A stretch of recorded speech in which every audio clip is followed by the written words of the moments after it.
ప్రభుత్వాన్ని సుస్థిరపరుచుకొని రాజకీయ పబ్బాలు గడుపుకున్నటువంటి విషయం తెలంగాణ ప్రజానీకం అంతా కూడా చూశారు. ఇప్పుడు సేమ్ ఆ బీఆర్ఎస్ పందాలోనే ఈ కాంగ్రెస్ ప్రభుత్వం పయనిస్తున్నట్టుగా చాలా స్పష్టంగా వీళ్ళ యొక్క ప్రశ్నల్లో, వీళ్ళ యొక్క పర్యటనలో, వీళ్ళ యొక్క సమీక్షల్లో, వీళ్ళ యొక్క ప్రకటనల్లో కనబడుతున్నటువంటి దృశ్యాలు కూడా అవే అని చెప్పని నేను ఈ సందర్భంగా పేర్కొంటా ఉన్నా. అప్పుడు మొదటిసారి కేసీఆర్ ప్రభుత్వం అంతంత మాత్రమే ఉండే మెజారిటీ విషయంలో, ఇప్పుడు కాంగ్రెస్ ప్రభుత్వం మెజారిటీ విషయంలో అంతంత మాత్రంగానే ఉండే.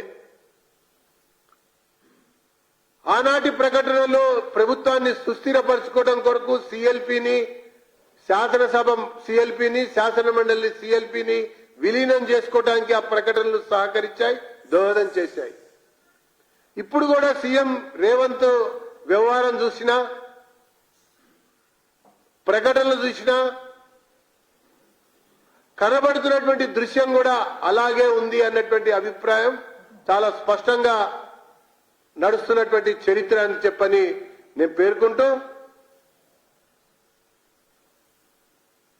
ఆ రోజు డిజైన్ లో దోచుకున్నారు, తర్వాత రీడిజైన్ లో దోచుకున్నారు. ఇప్పుడు మళ్ళీ కొత్త డిజైన్ గురించి కాంగ్రెస్ పార్టీ ఆలోచన చేస్తున్నట్టుగా మంత్రుల యొక్క మాటలు కనబడతా ఉన్నాయి. ఇక పోతే ఒక నెల మాసంలో ముఖ్యమంత్రి 6 సార్లు ఢిల్లీకి వెళ్లారు. రాష్ట్రాన్ని పరిపాలించమని ప్రజలు ఇక్కడ ప్రభుత్వాన్ని అప్పచెప్తే 6 సార్లు ఢిల్లీకి వెళ్ళాడు. అంటే పాలన ఢిల్లీ నుంచి కొనసాగిస్తున్నట్ట, లేకుంటే అధిష్టానానికి కప్పం కట్టడం కొరకు పర్యటనలు కొనసాగిస్తున్నాడా? కేసీఆర్ ఫామ్ హౌస్ లో ఉండి పరిపాలన కొనసాగించాడు. రేవంత్ రెడ్డి తరచూ ఢిల్లీ వెళ్తూ అనుమతులు తీసుకుంటూ నిర్ణయాల్ని తెలియజేసుకుంటూ వాళ్ళ యొక్క డైరెక్షన్ కనుసన్నల్లో వ్యవహారం చేస్తున్నట్టుగా కనబడతా ఉన్నది. అందుకనే బీఆర్ఎస్ పందాల్లోనే పయనిస్తున్నటువంటి కాంగ్రెస్ పార్టీ అని చెప్పని నేను పేర్కొంటా ఉన్నా.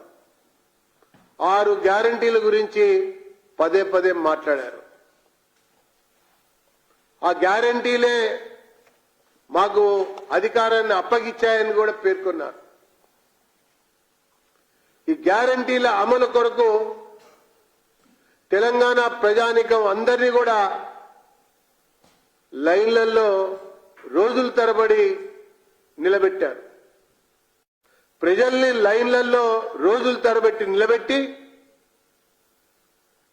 కాంట్రాక్టర్లని, ఏజెంట్లని, సప్లయర్స్ ని లైన్లోకి తెచ్చుకున్నటువంటి మంత్రులు మరొక వైపున మనకు కనబడ్డటువంటి దృశ్యం అని చెప్పని నేను పేర్కొంటా ఉన్నా. కొత్తగా రేషన్ కార్డులు కావాలని ప్రజలు కోరుకుంటా ఉంటే ఉన్న రేషన్ కార్డులను ఎట్లా తీసేయాలని ప్రభుత్వం ఆలోచిస్తా ఉన్నది. ఒక్క రేషన్ కార్డును తీయటానికి ప్రయత్నం చేస్తే భారతీయ జనతా పార్టీ పెద్ద ఎత్తున ఉద్యమం చేస్తుందని చెప్పని నేను ఈ సందర్భంగా హెచ్చరిస్తా ఉన్నా.